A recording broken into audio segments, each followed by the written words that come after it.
Day के हवाले से प्रोग्राम रखियो हुयो स्कूल में, जैमें ॿारनि जेको आहे सो काफ़ी जेके सिंध जो असांजूं पुराणियूं सकाफ़तूं हूंदियूं तव्हांखे नज़र ईंदियूं हूंदियूं, जेके असांजूं छबियूं आहिनि, पिंडियूं, वींजणा ऐं मटका।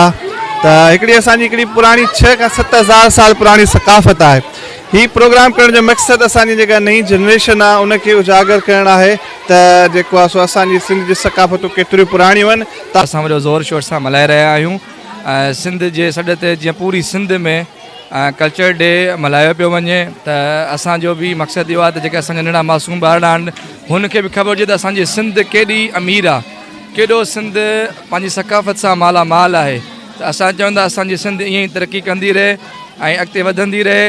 हिकिड़ो शाह साईं जो बैत ॿुधाईंदुसि, सिंध समूरी सोन, सिंध सॼी सुरहार, सिंध भिटाई गोठ, सिंध भिटाई पाण, मौज भरियो मेराण, सदा वसे सिंध ते। हमारे स्कूल में पढ़ूं था ऐं हिते अॼु कल्चर डे मल्हायो थो वञे। लतीफ़ साईं जी अॼु मां बैत पढ़ंदमि। आदम साॻियो ज़ात पसागी, को सामे को सुल्तान पर, को मोमिन को मरवान आहे अजब सॼो।